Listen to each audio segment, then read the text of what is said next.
Welcome back to the Fahim Anwar Dance Hour.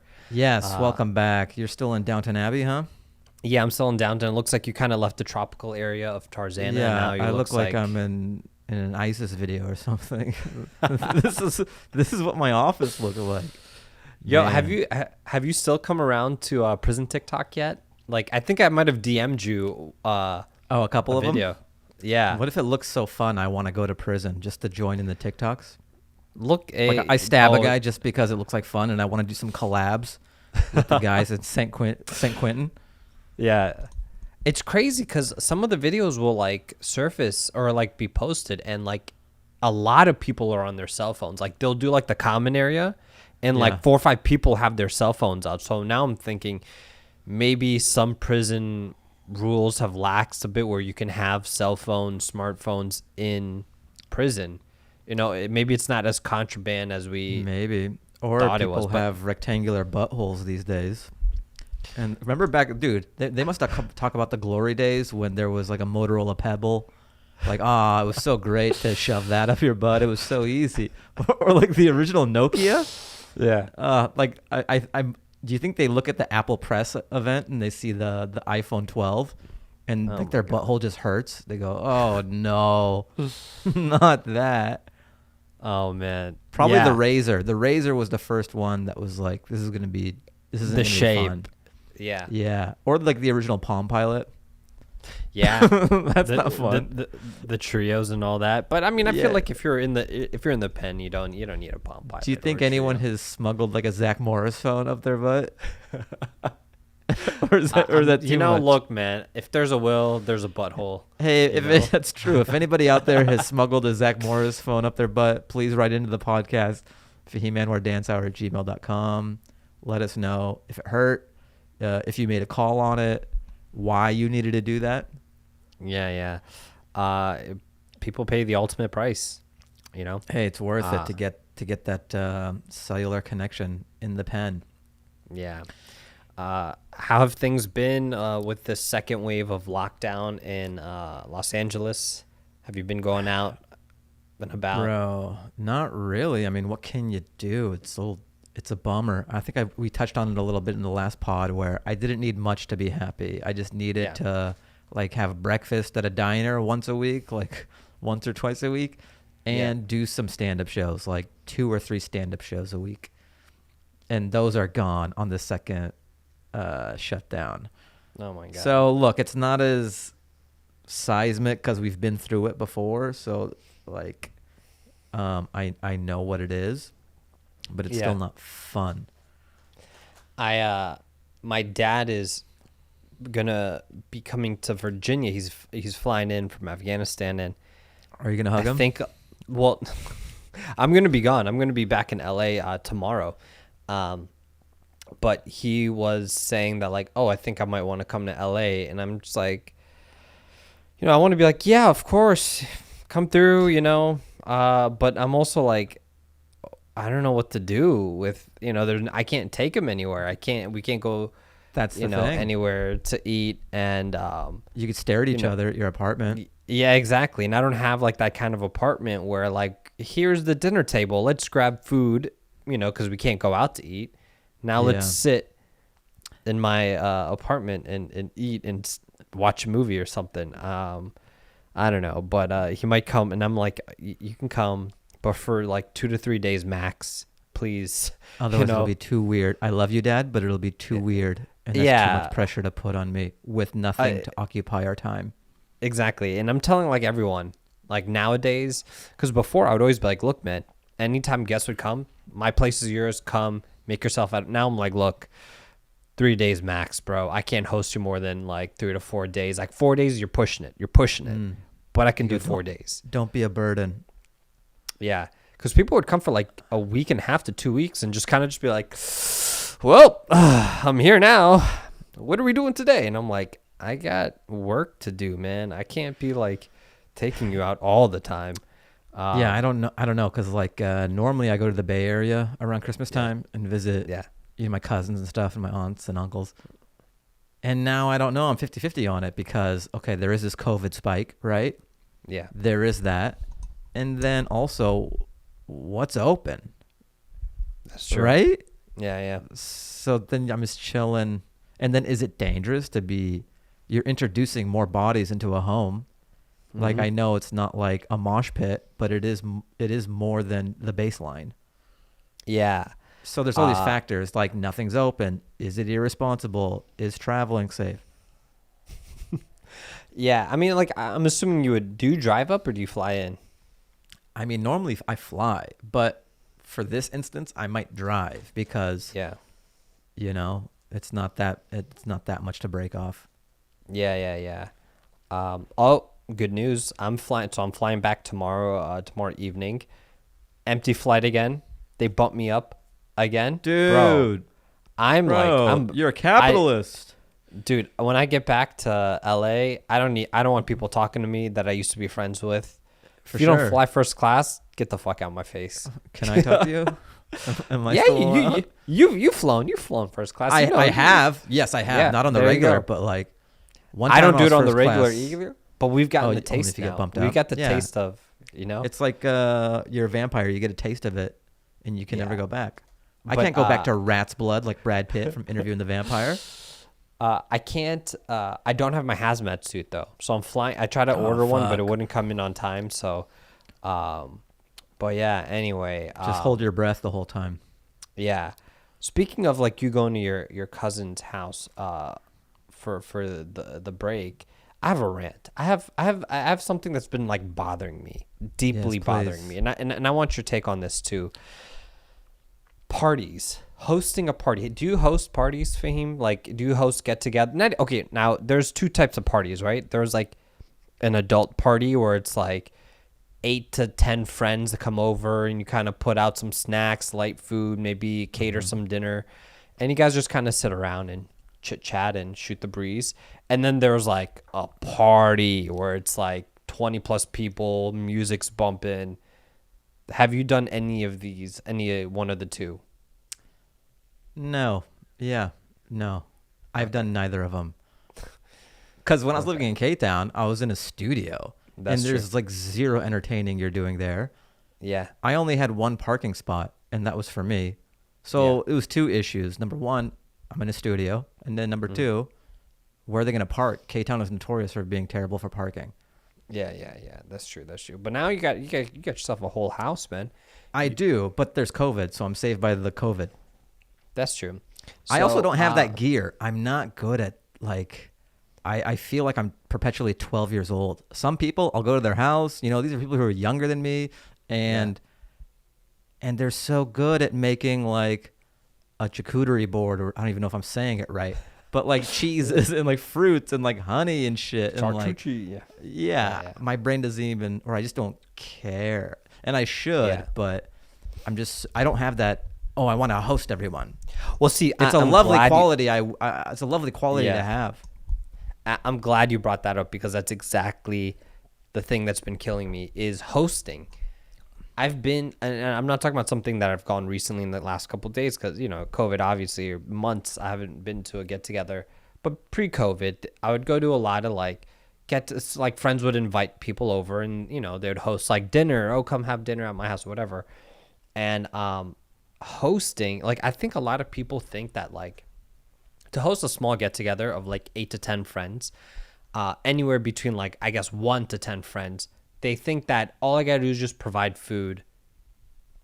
Done deal, And then there's an art. I feel like there's like an art to hosting. And if any listeners here host parties or have been to a nightmare get-together / party, please write us in. I want to hear about your experience. The email is fahimanwardancehour@gmail.com. But I think a lot of people forget that to host a party, you have to know how to entertain guests. Like once they walk in the door, you got to be like, you got to engage with them, talk to them. You're like curating an experience for them. It's so much beyond just dinner. It's like people who love to host think about every facet of entertaining people. So it's like, what does the walk-up look like? The walkway. Let's throw up some lights. What music is going to be playing? What snacks are there going to be around? Where can people sit? What parts of the house can people sit? They might rearrange. Then there's like cleaning the house top to bottom and all that. And then there's like, what type of silverware are we going to use? You could drill down so much. Then like, who's going to sit next to who? What table are we going to sit at?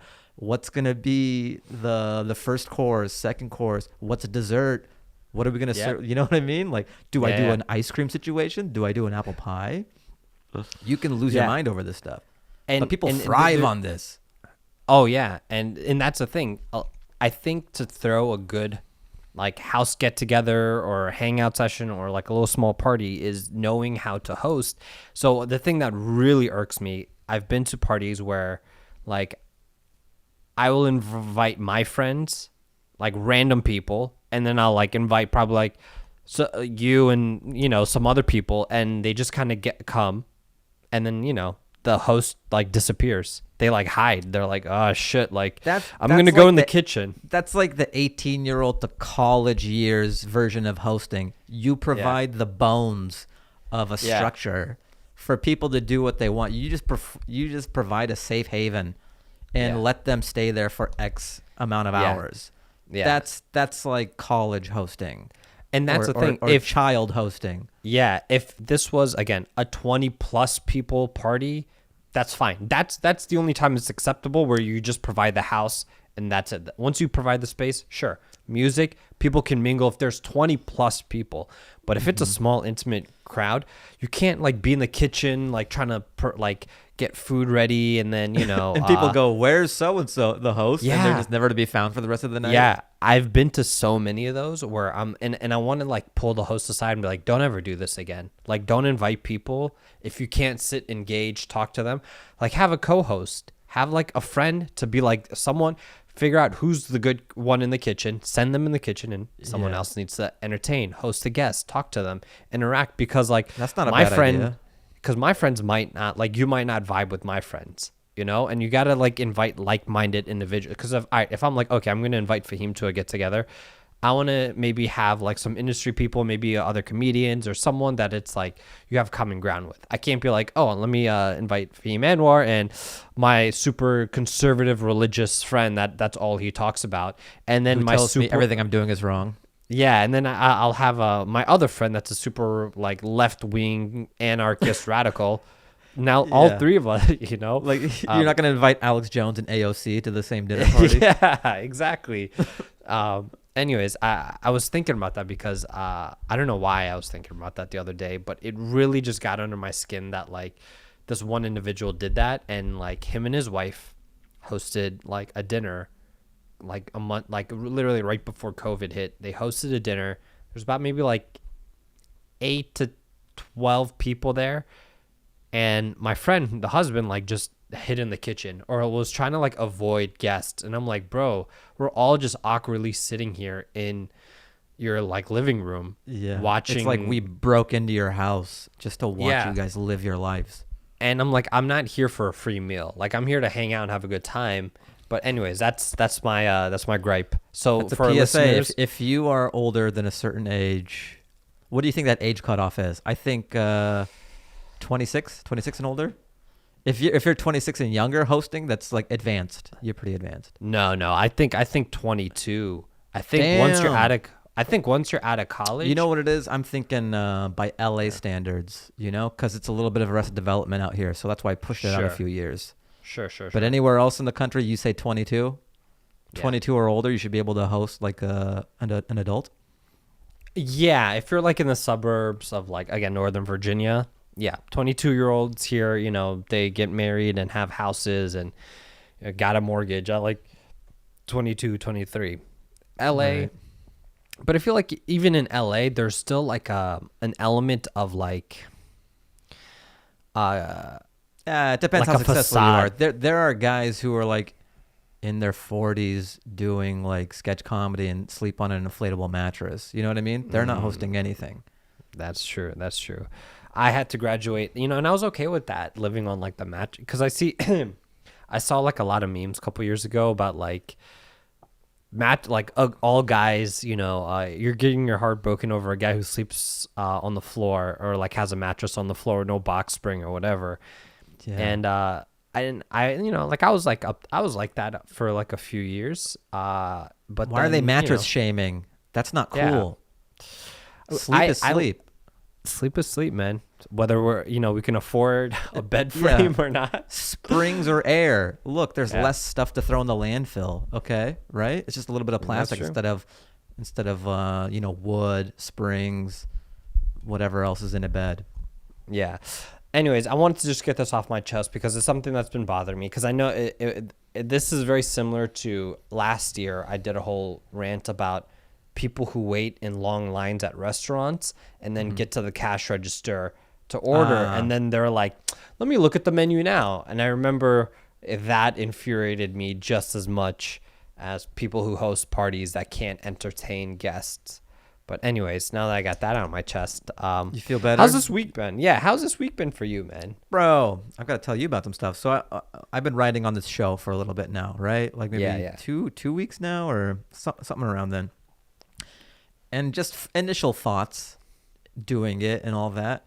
What I found is so interesting is, people find out that I'm writing for this show or it comes up. Yeah. And I've just found that I've noticed people respect writing.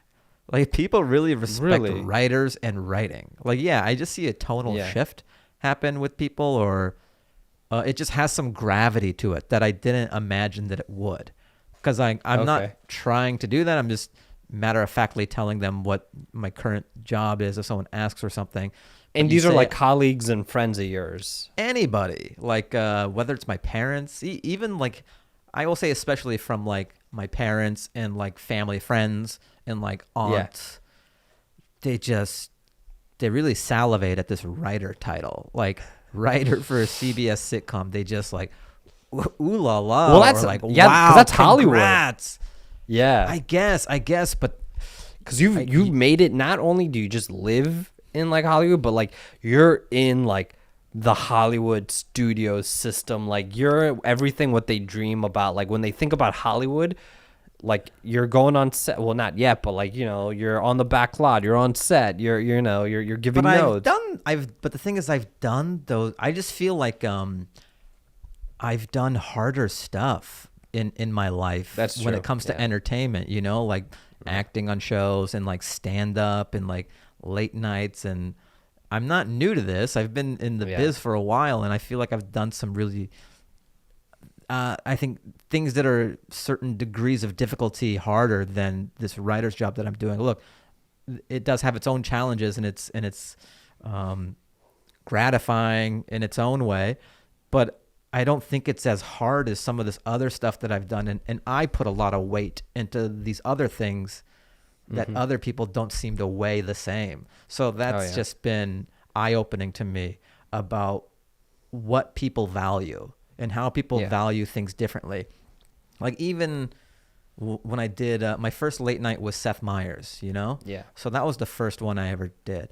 And then I did Conan maybe like 2 years later, and then more people cared more about me doing Conan than Seth. But at that point, objectively, Conan had so many stand-ups on. It was like a meat grinder of stand-up comedy. Like in my mind, it wasn't as impressive to get on Conan anymore. Like I love Conan, like he's one of my favorites.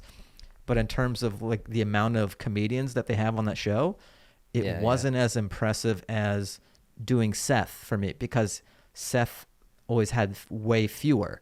And it was like NBC. Conan was on TBS.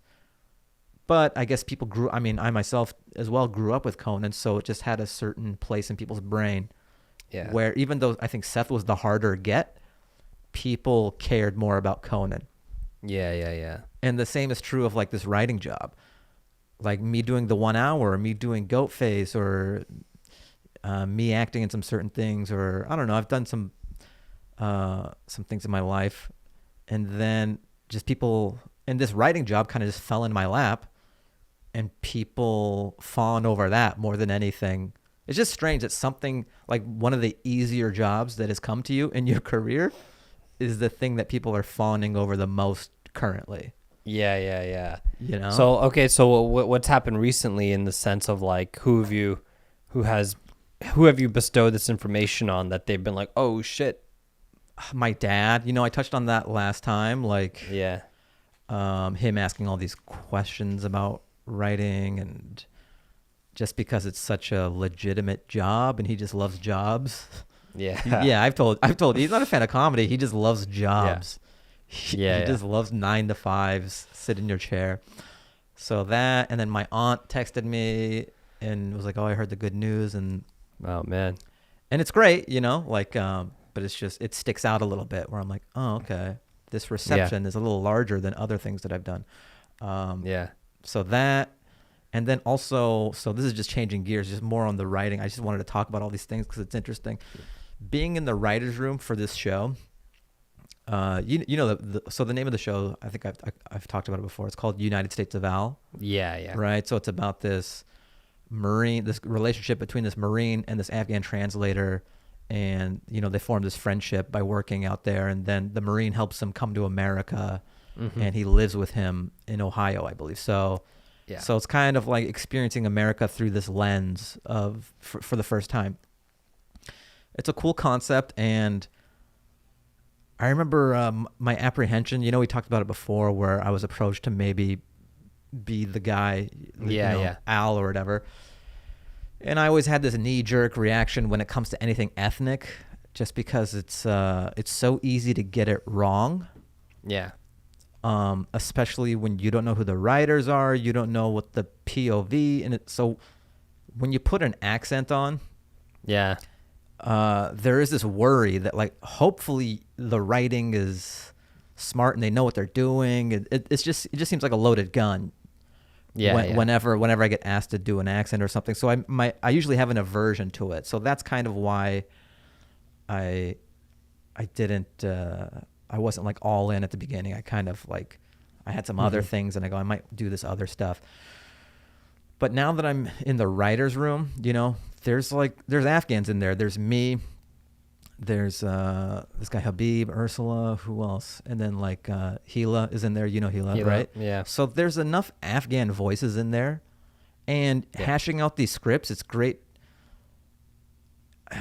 I just feel more comfortable being in the writer's room. It's almost peace of mind to kind of like make the burden isn't on you. Yeah, I don't have to trust that someone got it right, because I'm there making the sausage with everybody as well, the halal sausage, right? Yeah. So, and you can hear things get brought up, like, oh, this might not be wrong. So when you first get approached to do something like that, you just have to trust that that's happening.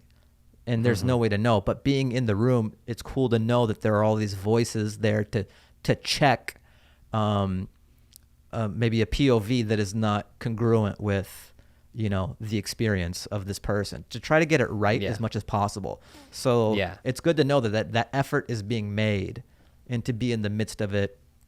But one thing that I've realized, it's such a challenge with this show. It's an exciting challenge, but there are so many third rails on this show. It's like a laser. It's like a laser field to get it right, because this isn't just like any sitcom. Yeah, you're trying to make so many different types of people happy with this show. It's almost an impossible feat.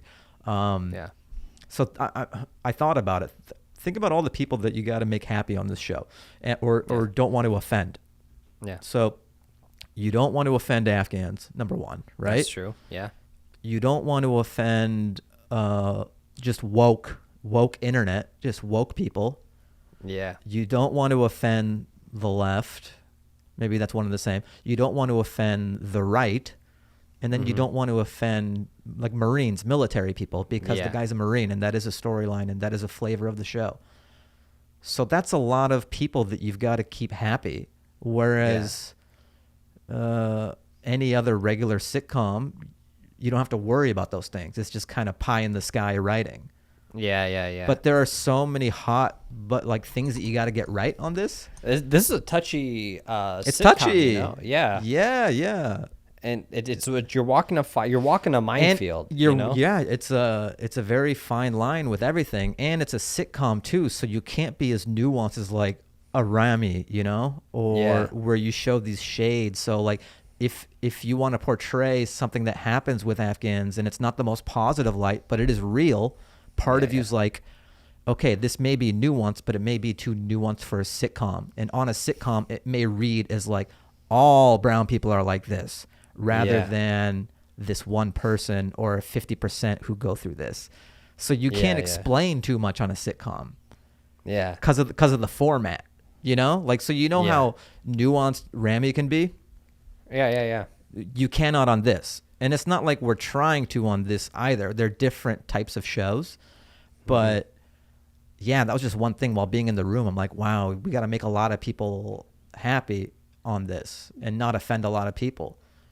And not in a way where you're just pandering and it's very vanilla, but I just want everyone to know, like, we're trying, you know, everyone's trying. I love the effort being made to kind of tell news stories in like a most positive way possible and illuminating, you know? Yeah. And still being culturally sensitive at the same time. Yeah. But I just want people to know like what a tall order it is and how it's interesting. Like I wouldn't have known that just like on an actor angle, but on a writer angle, you're like, wow, okay.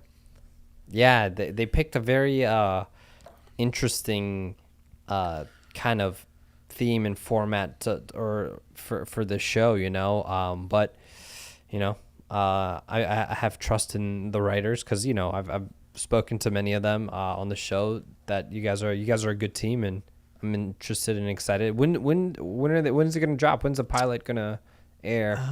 I think maybe April. I could be wrong. I don't know. Oh, wow. That might be coming out of my ass, but yeah.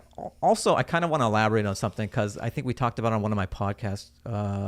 Maybe it was two or three ago, where I was talking about the decisions I make acting wise and accents and stuff like that. Yeah. And it's never hard and fast. It's just kind of this general feeling I have. And somebody DM'd me and brought up a good point, and I've thought about it myself too. They go, like, you said all these things, but what about Whiskey Tango Foxtrot that you did, you know? Yeah. And they go, that was kind of a little stereotypical. And I thought about it and I go, yeah, you know, like I did think about that even before taking the part. Obviously it wasn't ideal. You know, I'd rather be a regular guy in a Tina Fey movie, but I tried to weigh the pros and cons of everything with that project. So it wasn't a clear-cut terrorist, you know what I mean? It wasn't like an Allah Akbar, blow yourself up type situation. So he was kind of one of the good guys helping them. And then also, it was just the people involved in that movie, it was just too big of an opportunity to pass up on that. Like, it was Tina Fey, it was Robert Carlock, who did 30 Rock, you know, Martin Freeman from The British Office and The Hobbit, and Margot Robbie, Billy Bob Thornton, Alfred Molina. It was just so many. Crew. It was just like a top tier comedy people to be associated with. So it didn't have everything that I wanted out of it, like as an actor or performer. Yeah. But it was still net positive.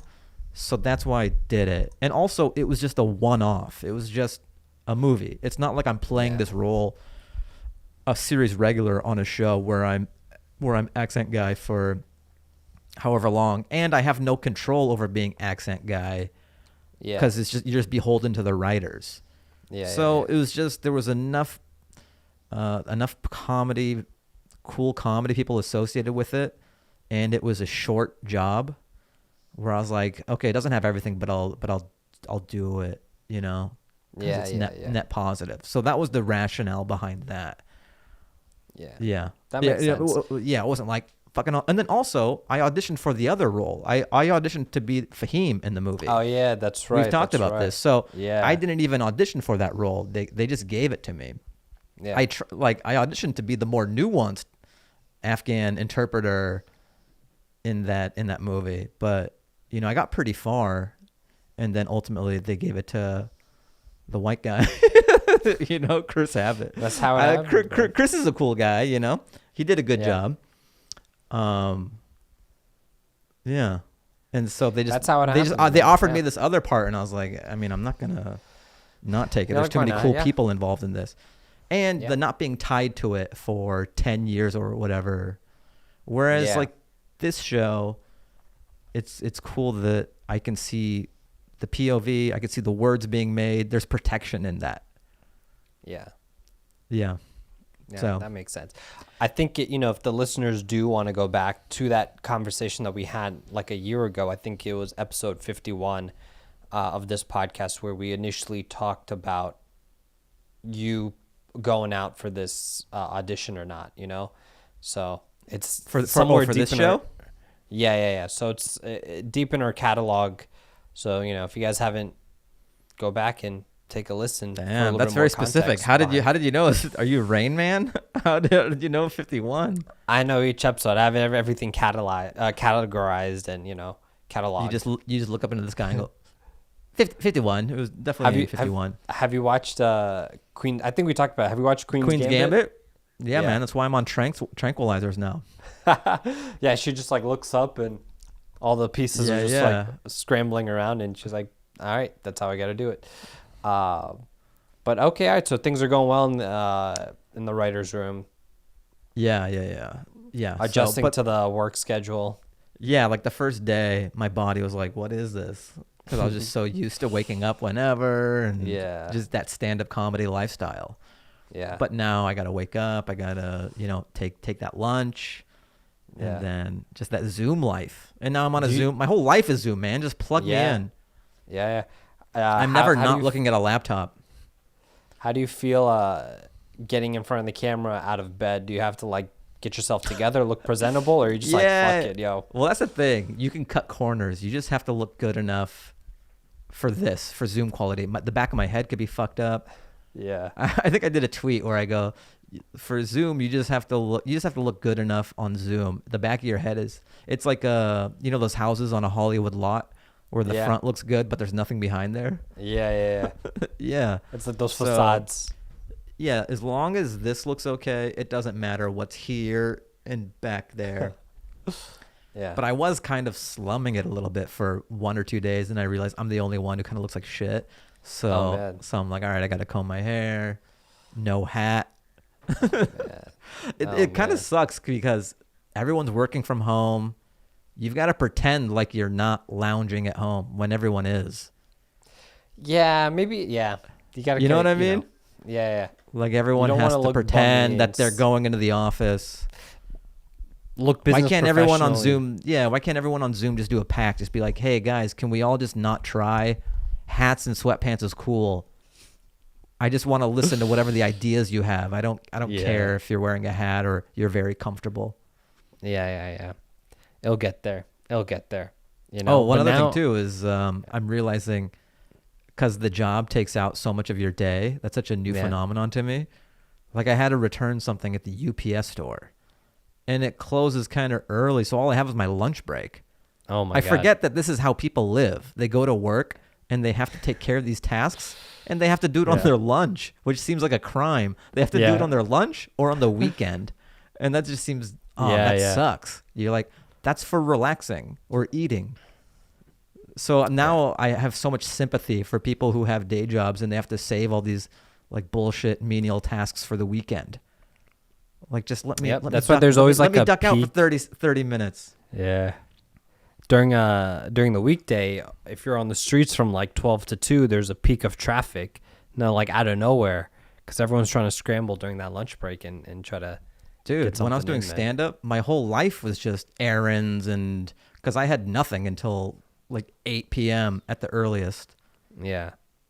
I had nothing but time. Went out, dude. I don't know, because I'm going back there. I shouldn't talk so much shit about MTV, but when I was there 3 years ago, I would take like these like 2 to 3 hour lunch breaks or like 4 hours sometimes.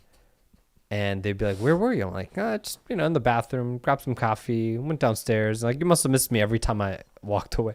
But I would be gone for like hours, But I was like, look, no, like you can, if you're not that important, people can like look past you. No one's going to check in, Yeah, the goal is to be so forgettable that no one even tries to keep tabs on you. Exactly. But you can't really do that when you're on Zoom and you're, if you got to chip in, talk, Yeah. What I wanted to do, I wanted to like dress up a scarecrow that kind of looks like me, and then just put him in the seat, so it's like that, just like a dummy. And it works. That'd be great if it worked for like 2-3 hours. Just They couldn't tell the difference. Yeah. All those TikToks of like people creating loops of their Zoom backgrounds where they're just kind of standing there, and like every 30 seconds it just kind of loops, refreshes. Yeah.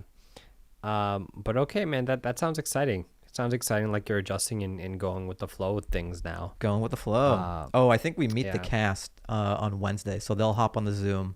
Ooh. Okay. And I'll be like, what's up, Dean Norris? I loved you in Breaking Bad. He's in the show. Hank. Is he? He's Hank. Is he the main guy? In it. He's because there's the Marine and he's the dad of the Marine. Okay. Oh man, yeah, I like them. Rest in peace. What if I just ask him a bunch of Breaking Bad questions on the Zoom? I just waste everyone's time. People would be interested. That's all they want to know too. That's what I would want to know. Oh man, I gotta charge this laptop. I gotta plug it in. When Walter White in episode 3, they're like, Fahim, can you stop, please? But no, I gotta ask this. So when you were there, I'm gone, but like my audio's still here. When you got shot, Hank, I call him by his character's name from Breaking Bad. When you're on the toilet and you read WW and it hits you, how many takes did that take? Well, that's pretty awesome. It sounds like a solid cast, you know? Yeah. But okay, man. Yeah, dude. So yeah, this is my last day here. I'm about to head out. Back to the studio, baby. Yeah. Finally. We're gonna be back in our home base, but I've been cat sitting my older sister's cat. My older sister's out of town. What's that like? And it's been a challenge, you know. But the other day the cat took a shit on the carpet. Oh. Yeah, and I had to be there to like clean it up. Yeah, and the thing is, it's crazy because like I'm 31. I'm like an adult, but I'm like I have to hide it from my mom because I'm so scared. Yeah. Doesn't it happen? If it happened once, doesn't it happen all the time? Well, that's what I was worried about. So I had to like run to PetSmart, get like a little like a deodorizing spray the carpet, make sure this little rat bastard doesn't go in. But the worst part was like I'm not even supposed to be responsible for this cat. I just happened to be in Virginia at this time. Like my sister and my mom are, but here I am like, oh crap, I gotta pick this up before, you know. And you're going to be blamed.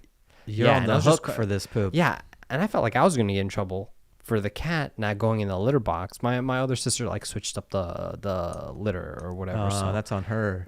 Yeah, but curious. This might be getting too into it. What is the consistency of? Look, this is foreign to me. So, dude, what is the consistency of cat poop? Does it come right off, or does it kind of bleed into wherever it went? Well, it sat there for a bit. So a bit as in maybe like 30 minutes to an hour. Like it wasn't an overnight thing. Mm-hmm. It was pretty fresh. So the one that dried up quicker kind of got like stuck onto the rug where I had to kind of like put some effort into scrubbing. But the other pile of waste was still fresh enough where it wasn't hard and it didn't like get stuck to the rug, so it wasn't too bad. Yeah. It came off. Like this is where I'm going to see the viewership on the video drop off dramatically. Oh, but then the cat owners that there'll be a spike. Oh, the spike. Yeah, because cat owners are going to be like, oh man, cat owners are going to be like, I feel your pain. I've been there. Yeah, I've done that. They're all about it. Yeah. But yeah, that was one of my unpleasant situations of the week that I've been like, but I've literally been like unintentionally quarantining this entire time. I've just been kind of stuck here. Yeah, everyone. There's nothing to do. Yeah. I had this thought while watching football. You know how they pipe in the crowd noise and all that? Oh yeah, that's so weird. Yeah, I guess I had two thoughts about it. So they pipe in the crowd noise with the NBA, and then also every sport does that now. Because I think maybe initially they tried it without it, and then they realized this looks too eerie. This looks too dystopian. Yeah, and for the viewers, but I'm sure when you're playing, when you're playing, it feels like a pickup basketball game or something. Yeah. Like when you like play a gym. when you play at LA Fitness, like they don't pipe crowd noise in there. It'd be sad.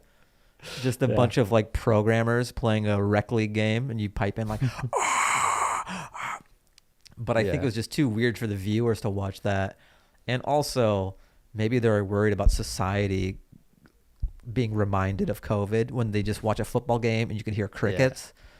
Like it would just break people's brains. Like, oh no, we're in the end of days, and then just kill each other. So they pipe in crowd noise so that it feels like before COVID. Yeah, and everyone can forget about everything. People can forget that we've only got $1,200 of relief money, and that every small business is going under, and that we didn't order enough vaccines. Just if you pump enough crowd noise, you just forget the ills of the world and this country, and we've handled everything perfectly. Everything's great. They're cheering at the Bengals game. You know what I mean? I'm just curious to know, everything's fine, honey. There's crowd noise. I want to know, like, is this crowd noise live, or is it like in? This is what I want to know. Yeah. Like, is it a guy in a control booth? Also, so there is a new job now that this guy's not getting enough credit. He's the crowd noise DJ. He's like the Avicii of crowd noise.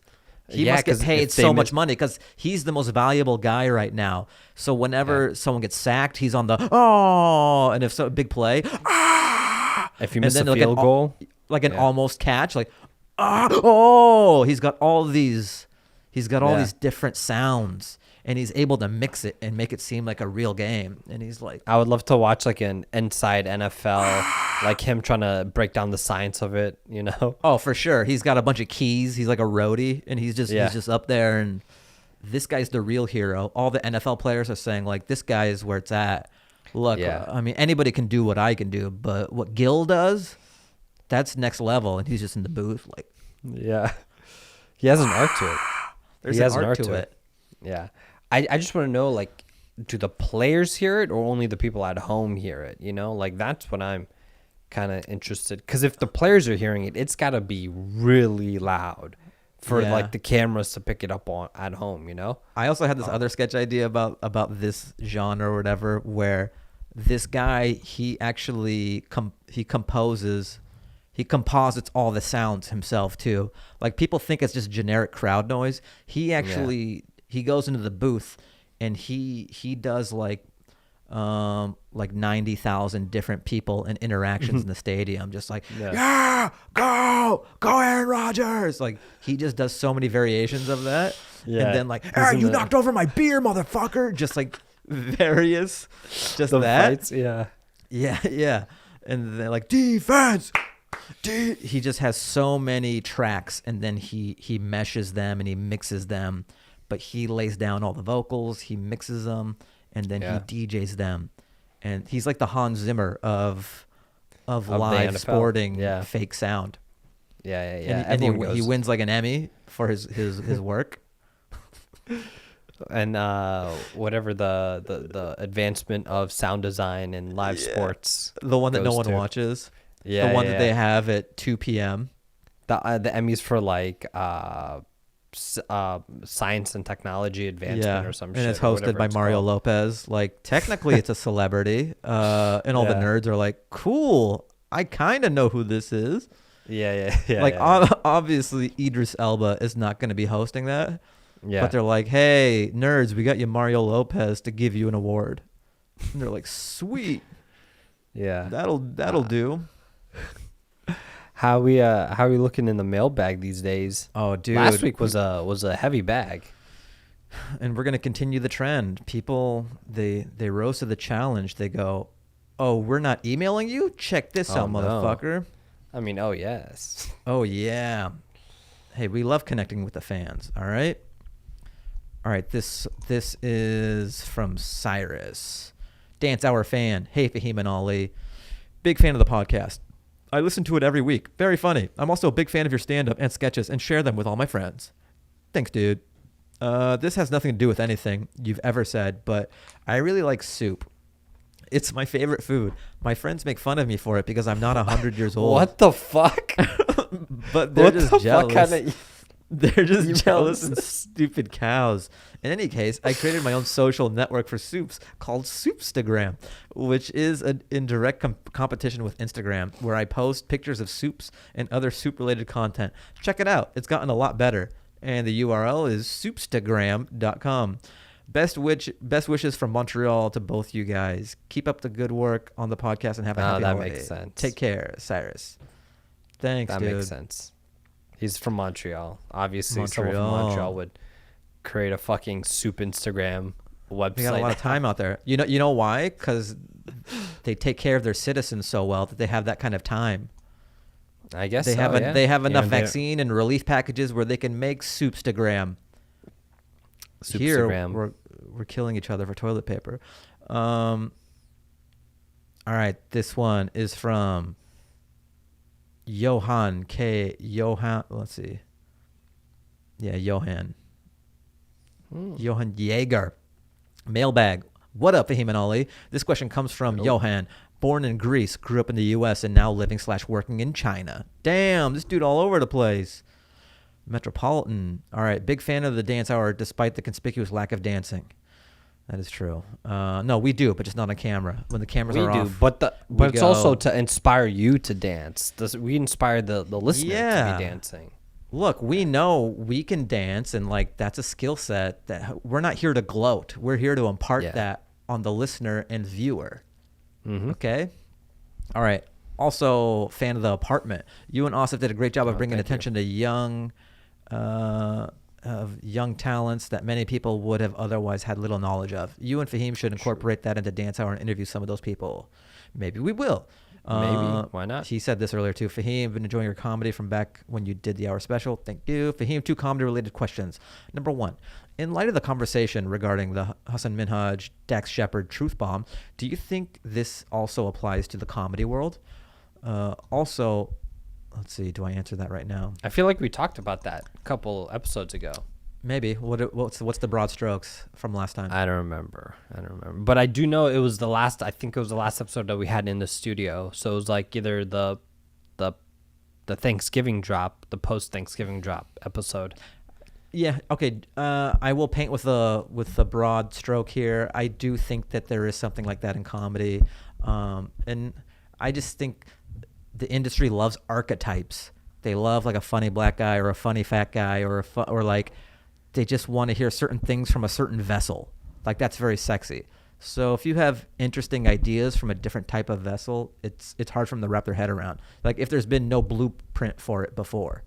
I've like lamented about that, just sort of like my frustrations and just like a funny person in my packaging. Like what do you do with that guy? And All right, so also, how has audience expectations of what a comic should look like or act like changed over time? 70s, 80s, 90s, and currently. How does being a brown comic complicate that expectation? Do you think you could have been successful in the 90s, for instance? Parentheses, does it make you more sympathetic to Russell Peters' brand of comedy from that period, for instance? Let's see. I guess the evolution of comedians and archetypes and all that. Yeah. I mean, I would say I'm going to start it from the 80s because that just seems more tangible and easier to draw from. It's just more night and day. In the 80s, it was all about 80s all the way to the 90s, I would say. Just, you were almost a caricature. You could have jokes, but they're like, what's your angle? Tim the Toolman Taylor, he's like a man's man. And like, is just so... Your brain knows what to do with that. It's like you're looking at the Phoenix Suns gorilla, or you're looking at what's the Philly Flyer? What's that mascot? You're just looking at a sporting mascot, okay? Yeah. You're looking at Sasquatch when Sonic's. I'm terrible. I'm drawing a blank. But you're looking at a sporting. Yeah. Yeah, you're looking at Count Chocula. All right, I'm really failing at this analogy, but you get what I'm saying. Or like Roseanne. Yeah. Roseanne's like. Roseanne was a little more blue collar, like, and that's why you saw so many stand-ups. Their act was so 1 or 2 note. Not that they didn't have great jokes and all that, but I guess their packaging was so tight and character driven that their sitcom wrote itself.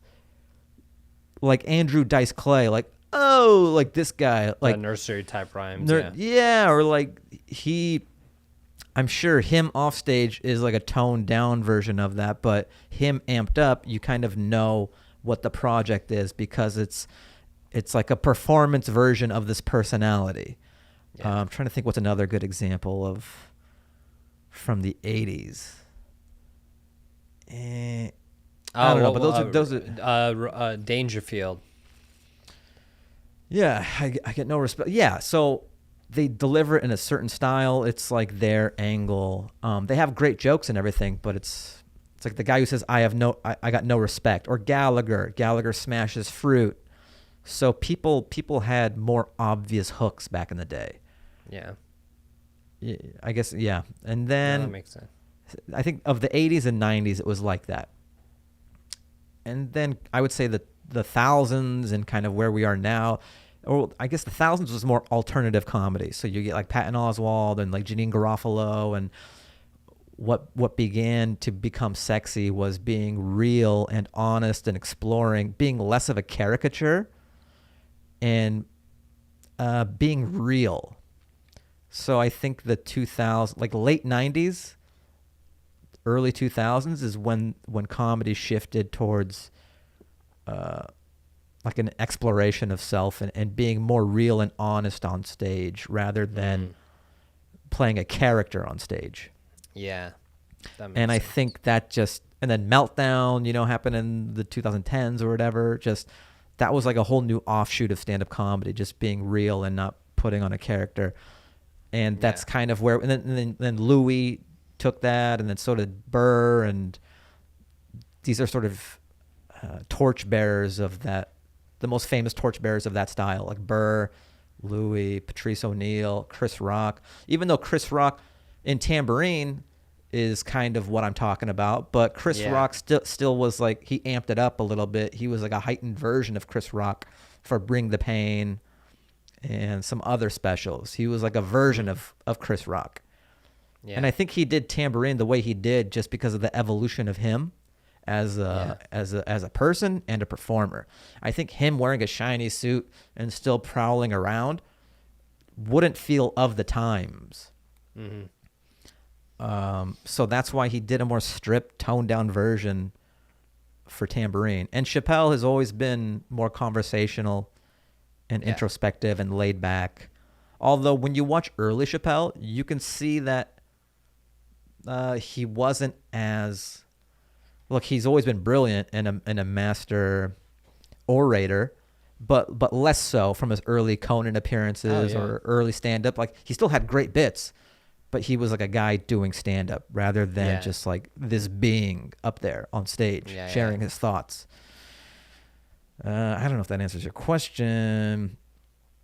And then I've always had respect for Russell. I love Russell, and I think the way he broke and was very important as well, just embracing the internet, even though that was an accident. He actually, I remember when it happened, he's talked about it, like somebody leaked that stand-up special. It was like a Canadian taping or something, and then someone uploaded it, and he was pissed at first. Yeah. But that was responsible for him taking off and everyone loving it. So ultimately he saw the good in it after the fact. But yeah, Russell opened up a lot of doors just because no one was asking for that, Mm-hmm. And it proved that there is money to be had via all ethnicities. It's almost when people are surprised that Black Panther did well. Like, you think white people are the only ones who spend money? Yeah. And do you think white people only want to see white stories? I think if people want to see a good story, if it's a good story, regardless of what the pigment is, Yeah. There's an audience. There's always got to be an audience. If you have a good product, any race wants to see it. Yeah. Number 2, regarding social media, Dave Chappelle is known for being aggressively anti-phone to prevent the audience from recording his shows. Of the many reasons he cites for the policy, one of them is that if the joke gets out after the first show, the rest of the tour is ruined because everyone has already heard them. What's your thought on this? Is there a generation gap regarding social, or is it that a comic on the level of Chappelle who makes his bread on touring and specials has a point about protecting the IP from the internet? Yeah, that's just common sense. I don't want anyone taping my set just because maybe it's unfinished. It's a work in progress. It's a work in progress, and it's mine. So it just feels very intrusive and like you're almost stealing from me. I don't like, sometimes you'll see someone while you're doing a show, like you're on stage and you just see them. Like, I know what they're doing. They're not being sly. I see you. And I know their heart's at the right place because, look, they're a fan or they're enjoying this and they want to record it. But the thing is, I don't know what your intentions with this video, and there are enough people who just will post that. Like, worst case scenario, it goes on YouTube and it's an unfinished bit. Maybe I don't like the way I come off on it because the joke's not there yet, or I don't like the way it performed this night. It's just you're creating more headaches than I need to, and you're not supposed to do that anyways. Yeah. So sometimes they'll be like, "Hey, it's just a snap. It's just an IG story." Like, still, I don't know that, and it throws you off. So, yeah, don't record it at shows. And also, if he's doing the bag thing, it's cool because the people just, by force of habit, they're always on their phone and they're not enjoying the show. So their attention is split. So if you can afford to do the bags as a performer, do it.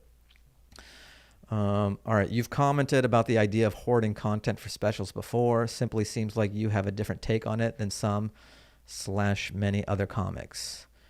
Thanks for taking the time to read. Wait, there's more after this. So yeah, I mean, I had this turn after no one's breaking down my door to see my specials, you know? I mean, I have some fans and they're like, when's the next special? And that's flattering and that's very cool. But it's not enough for me to... I'm not a guy where the world's like, where's the special every year? You know what I mean? Yeah. So that's why, like, and there's not a large outlet for me to reach a lot of people. Like, pretty much nowadays, it's either Netflix or YouTube to reach the most people. That's the only way to do it. So the next best thing is just clips on Instagram or YouTube. Yeah, so I mean, I think we've talked about in other podcasts where it's like, why am I hoarding all these bits for an opportunity no one wants to give you? So you might as well take control of it and take ownership of your own career and get it to the people your own way. All right, P.S. What the fuck are you guys? WTF are you doing on your laptop during the pod? Looks like you are on a first date with Ali and trying your best to convey to him that there won't be a second. Poor Ali is sitting there trying to make convo. What's the deal? Keep up the great work. Peace. Thanks, dude. Very well thought out email. Hopefully we answered all the questions. Are we talking about the Zoom? I don't know what's going on. I don't know. Just we're on our laptops in the studio, you know? Oh, yeah. We have our notes. Yeah. We have our notes. We got what if we're programming? That's our side hustle. We're just creating iOS apps while podcasting. Yeah, well, right. You know, after we find out there's a soupagram, we gotta compete with that, you know? Yeah. This is from Mohit. Let's see. Howdy, Fahim and Ali. Hope you guys are doing well. I'm really glad the hiatus is over and that the podcast is back. By now, I'm sure you guys have seen that everyone has been posting their stats from Spotify Wrapped again. As always, there is a counter movement calling Spotify Wrapped posters annoying. Personally, I don't find it annoying, but I can see why some people find it irksome. What are your thoughts on this? Are the Spotify Wrapped posters in the wrong? Or are the haters just a bunch of party poopers? Also, I have a special request to make. I want Ali to choose the song for the next episode. Ali, you better bring some heat. Sincerely, Mohit. Well, that's not going to happen. Sorry, Mohit. I'm not going to give the keys of the city to Ali. He's there for lava takes and movie reviews. That's it. And shitting on France. Nothing else. Exactly. Fuck France. That's all. That's all you're good for. I don't even listen to dance music to recommend a good track. You know. So, yeah, you just like put a Fall Out Boy track or some bullshit or some Zayn Malik track, his solo work, and we're like, all right. Yeah. Okay. But Spotify Wrapped. I can see how everyone's posting it, and it may be annoying. But here's the difference. I am a tastemaker. People come to me for my tunes, so it's okay for me to do it. But if you're Joe Schmo... Who are your top 5? No, it's okay if you're Joe Schmo. It's for... It's for your inner circle to see that. Who are your top 5? Top 5 artists? Yeah. I posted it. People were asking me. I was on a plane. I think I was flying back from Seattle. And people wanted me to post my Spotify Wrapped, and then I did it. I did it on the plane. Okay. Was it accurate? No. What? Yeah, I listen to those songs a lot. I mean, Spotify doesn't lie to you. It knows how many times you've played something. So the way I kind of look at it is, you know, sometimes like maybe one day in like June, you had one song that you listened to all the time that one day. And then after that, it's like, you know, sure, the numbers, you know, you played it enough for it to, you know, show up. But was it accurate to how you felt about like, oh, I actually listened to these artists throughout like the entire year? Or maybe you had like 1 week of just like hyper, you know, focusing on one artist. That's usually what it is. Cause like I'm a singles guy. I'll listen to a track over and over if it really strikes me. So when I go to my year in review, I'll hear the song and I'll just remember that time in my life where I'm like, okay, yeah, I remember this. All right. Yeah. This is from Adrian Dunez, Fahim and Ali. First of all, subject heading, Jabrownies. Oh, I see what you did there. Fahim and Ali, love the pod and hope you two are safe and doing well despite the situation that is COVID. This guy's killing it at the puns. He's already 2 for 2.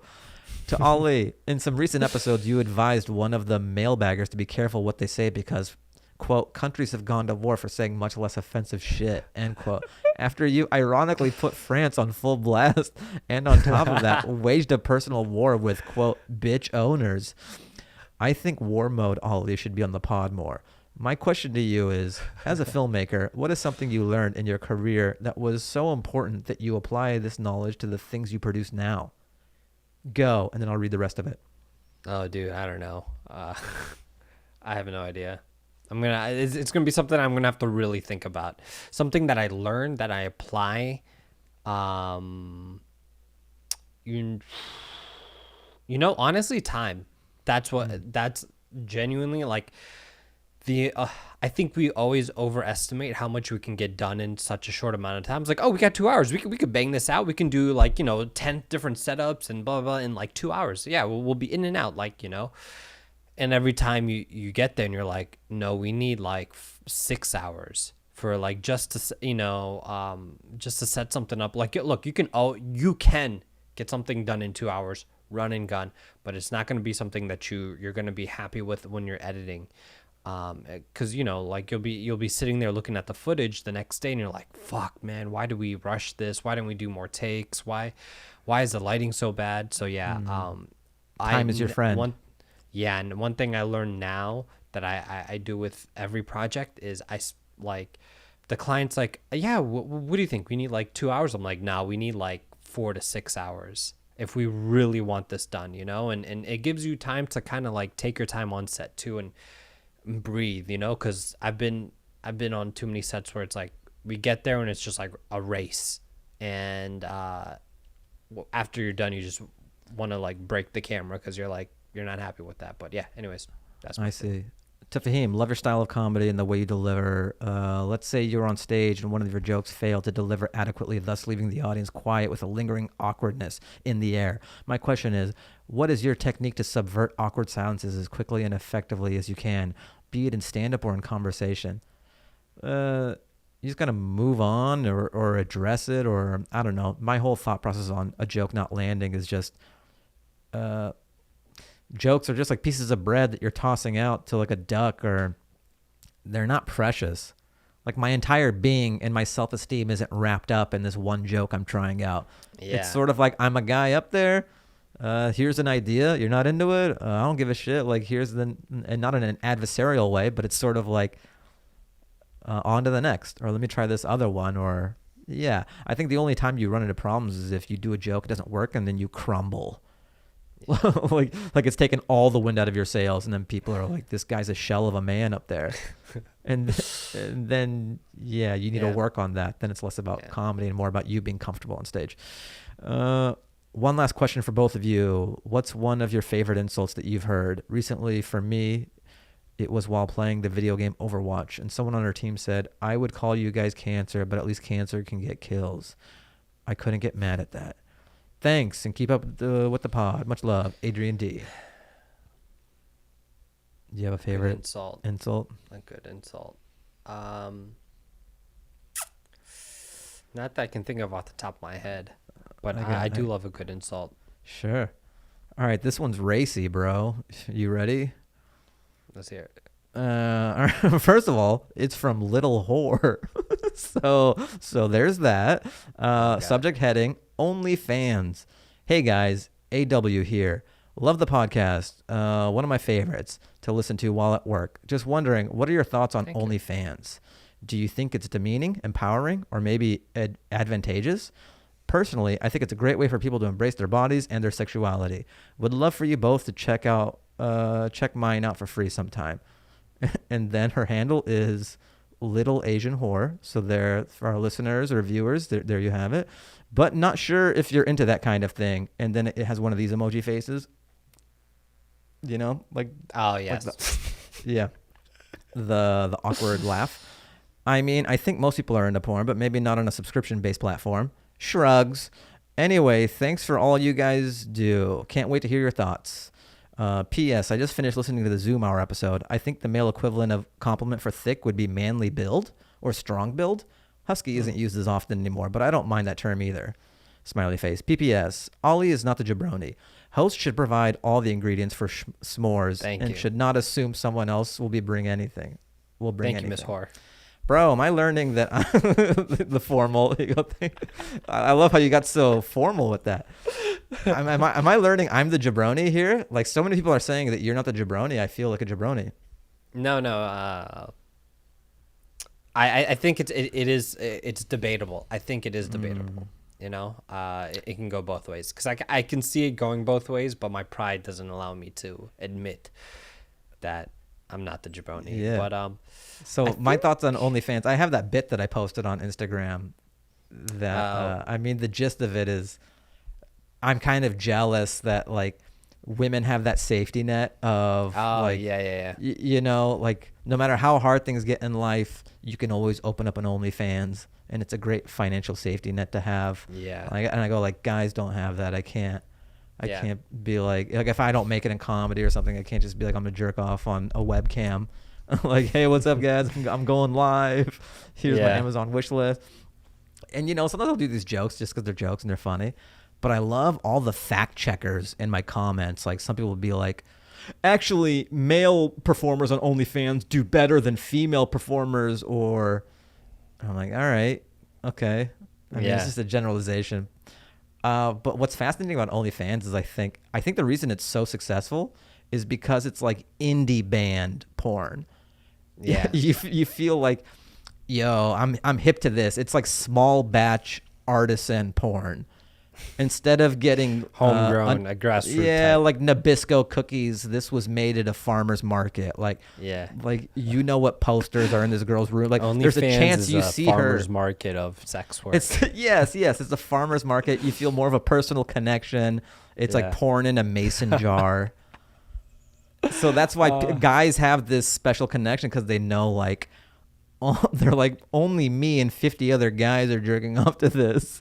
Whereas on Pornhub, they just feel like they're one of 100,000. They're just a factory. So maybe it is this. They feel this closer relationship, and they can actually a level of intimacy. A level of intimacy. They could even say, "Hey, can you do this?" There's just more engagement. Yeah.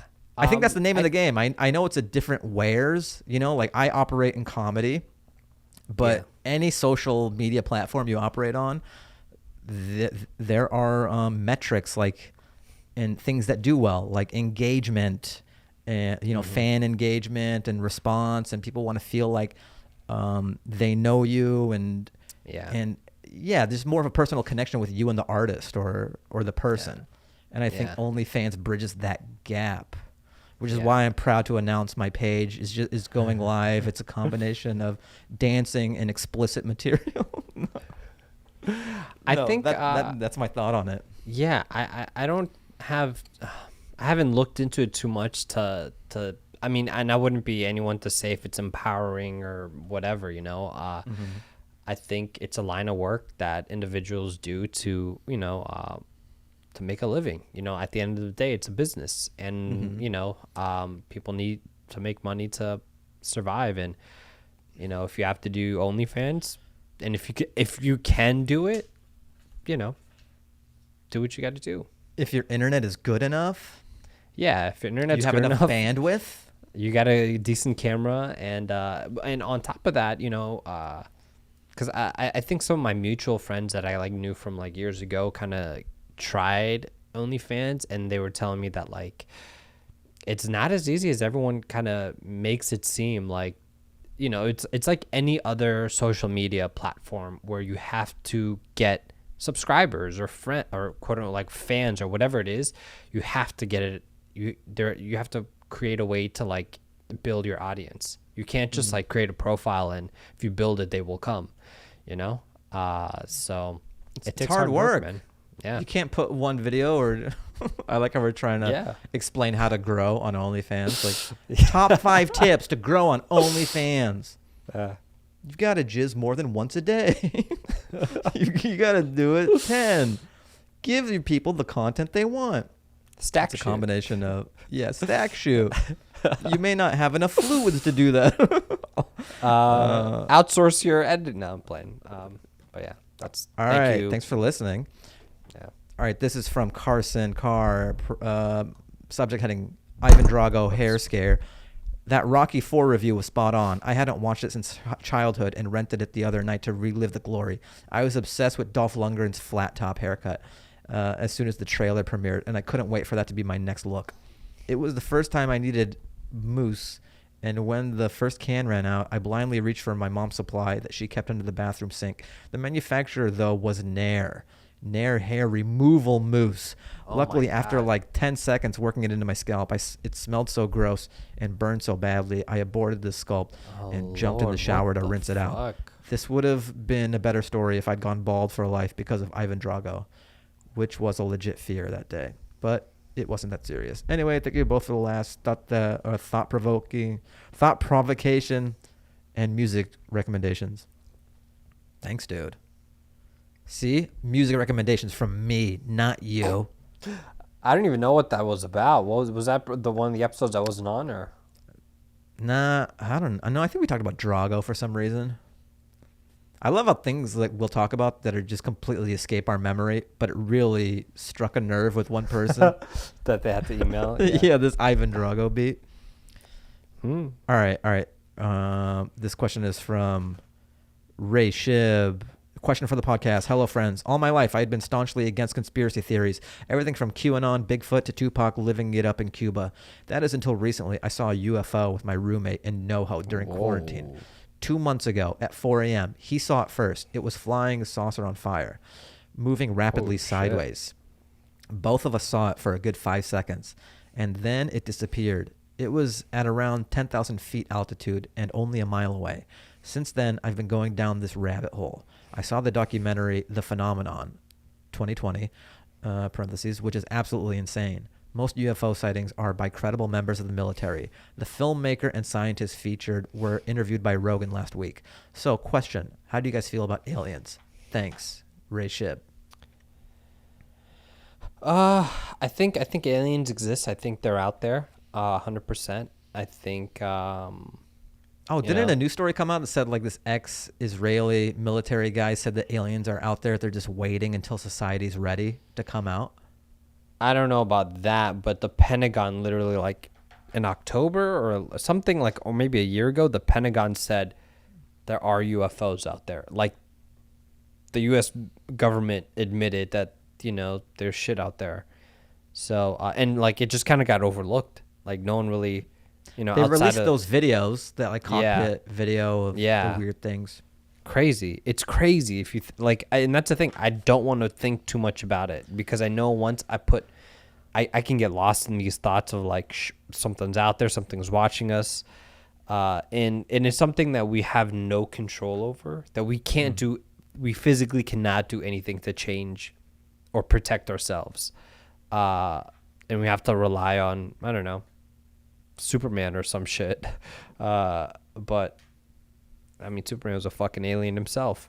But But yeah, so I believe it's I do believe there is life that's very close to Earth. Yeah, I don't think that's a crazy assumption. I don't think about it too much, but I'm like, yeah, I guess. But I'm not adamant. Like, they're out there. They're covering it up. Yeah. Like, if they said aliens exist and they come to the planet or something, I'd be like, oh, okay, that's weird. Yeah. I don't know. I don't feel strongly one way or another. Yeah. But I'm agnostic about aliens, I guess. All right, this is from Lauren Winters. Very important question. All right, the year is 2024. You've been put in charge of a dance marathon to raise profits for the smog or for the climate change prevention, a now pressing issue as the smog has gotten so out of control that people can no longer safely drive. The ice caps has melted and we are swimming, and not in the sexy Mac Miller way. Elon Musk has passed. What is it?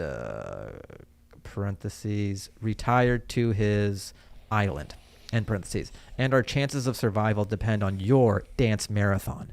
Your job is to keep a diverse population of 1,000 people, parentheses, different ages, races, socioeconomic status, and ability to catch a funky fresh beat, end parentheses, dancing for 24 hours straight. It comes to the 23rd hour and people are losing steam. Now, what song do you play to keep them moving? The world depends on it. Choose wisely. Keep it fresh. Love the pod. Just your average Josephine. All right. So this is a question for me. I guess we could turn it over to you after me. I just got nothing.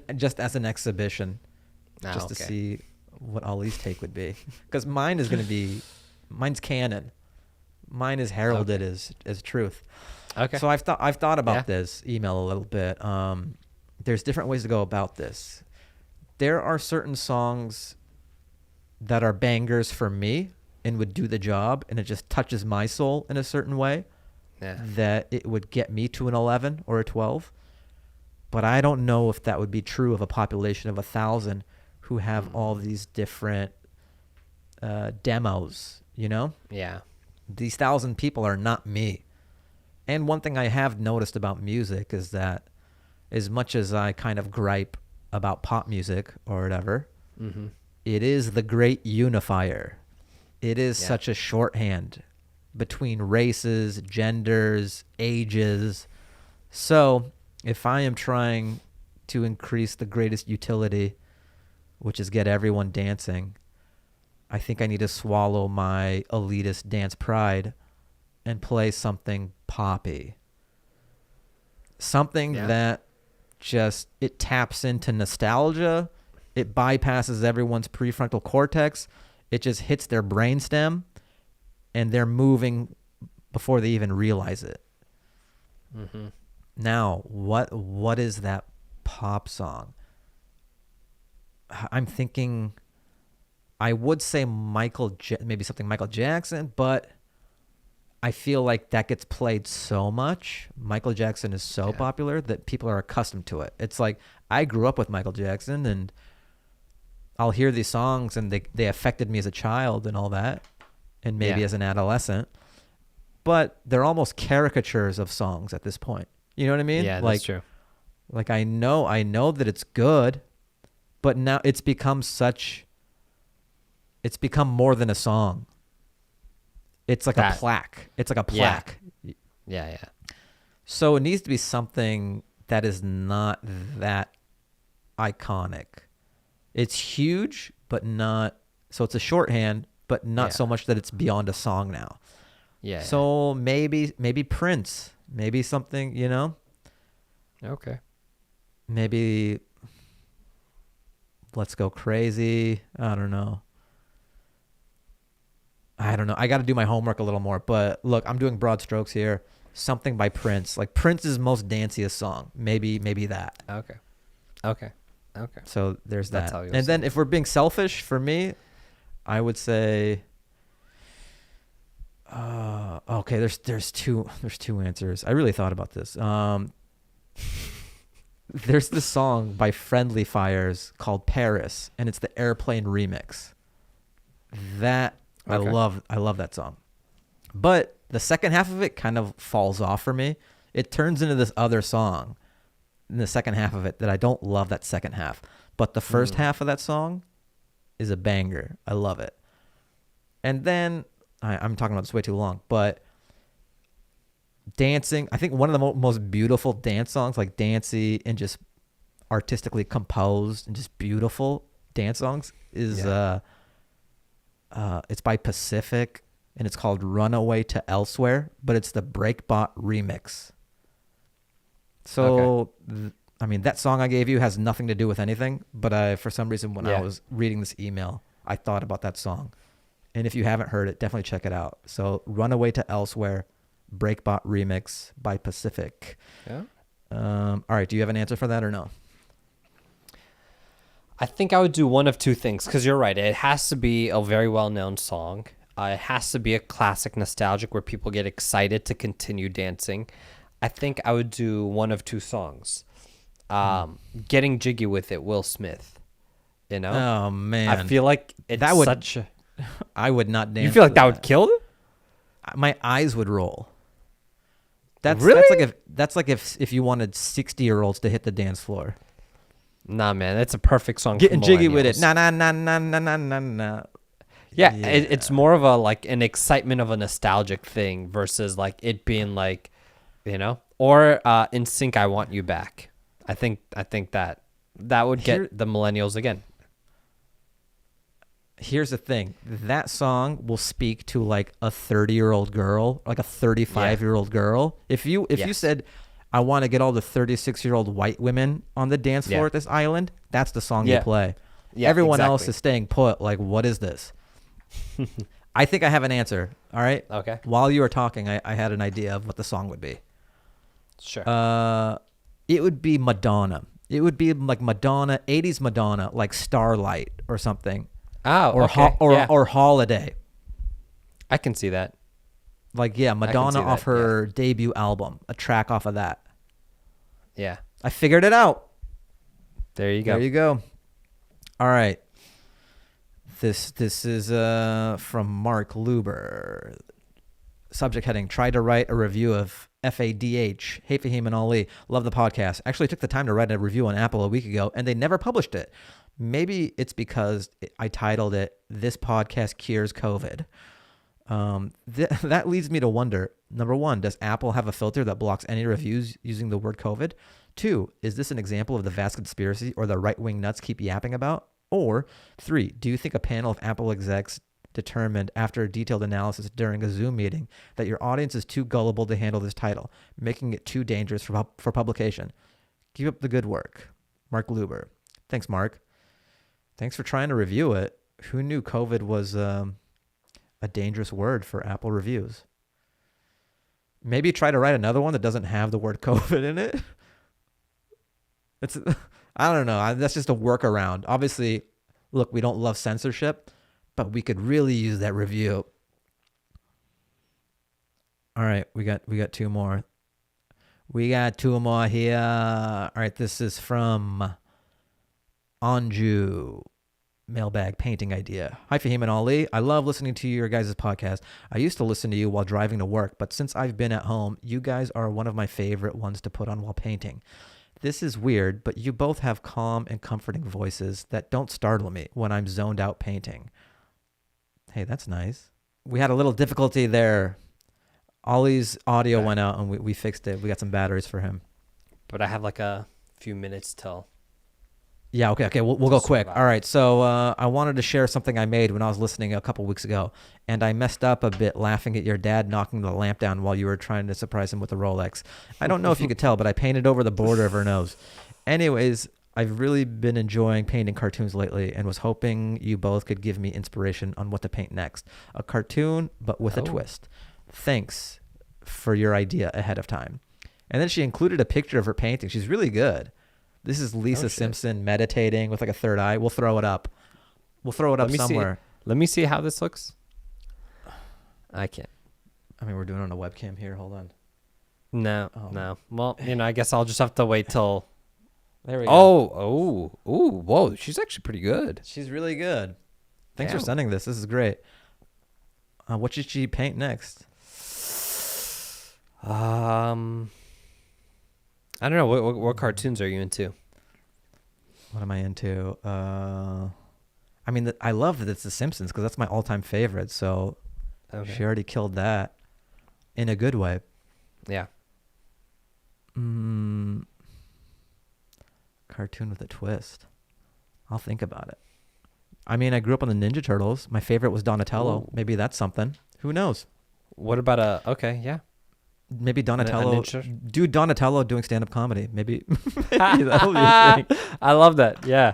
What kind of stand-up Donatello. comedy? What era? Like 80s, 90s, 2000s? Donatello as like a Jerry Seinfeld in a suit, at the improv. Yeah. Donatello, like at the opening of Seinfeld. So like Jerry Seinfeld doing stand-up comedy before the show. And an oversized blazer. In a blazer. Okay. Just doing a nightclub. All right. This is the last one. This is from Arham. Getting straight to it is the subject heading. Hey, Fahim and Ali, I'm going to cut the BS and get straight to it. Thank you. How many likes do we need to get on Dance Hour podcast YouTube video for Ali to cut his hair off? Oh, bro. Man. 2020 is coming to an end, and I think we might have to leave that haircut behind as we approach the new year. Best, Arham. Shots fired. While we're still in a pandemic, this hair will remain. So... yeah, what's the point? Cutting it for who? First of all, where would I be able to get a cut? It's either I do it myself. This is a good point. He's going to endanger all those people at the... No, he's not allowed to. Yeah, barbershops He's not going to cut his own hair in Los like Angeles. Castaway. Yeah. So I'll let it grow out for maybe another 12 months. Maybe. That's pushing it. Jeez. I don't think I'd go because last week I reached my full 12 months of my last haircut. And I don't think I'll be cutting it anytime within the next couple months. Yeah, I know I'll definitely cut it before December 2021, but not anytime within the next like 5 to 6 months because it finally got long enough where I can like tie it back into like a little ponytail. Yeah, but I only do that when I'm like cleaning or doing stuff, cooking around the house. Nice. I'm not going to go out and about looking like a douchebag in a man bun. I have too much self-respect for that. It's nice to have that option, though. Yeah. All right. So I guess that's the pod. Guys, remember, review the podcast. Try not to use the word COVID in there if you can. Please, you guys, please, in all your power, try to not write. I know it's going to be tough because you really want to put that in there, but it'd be great if you didn't. 5 stars, all that. Comment, thumbs up, and then write into the pod if you want. fahimanwardancehour@gmail.com. Listen to the Spotify playlist, Fahim Anwar Dance Hour Spotify playlist. We always update that with every track that we post every week. What do we follow got? Us on IG. Follow us on IG. Yeah, the IG account, the YouTube. Yeah, the YouTube, all that. Oh, we also have a clips account now too. So if you go to youtube.com/Fahim Anwar Dance Hour Clips, that's where we'll have clips from the pod. I think I hit everything. Oh, that's exciting. What are we dancing out to? Guys, this song is called Be With You Tonight, and it's by La Felix and Tommy. Okay. Look, it's no desert island jam. Although I think all of these are desert island jams, but this is just like me alone on that island. I'm not factoring in that there's 1,000 people who are not me. So this is a Fahim alone on a desert island jam. Okay. Enjoy it, guys. Take care, you guys. We'll see you next week in person. Hope in person in the stew. Yeah. I'll get COVID tested when I get back. Yes, same. All right. Okay. Take it easy. Peace. You guys.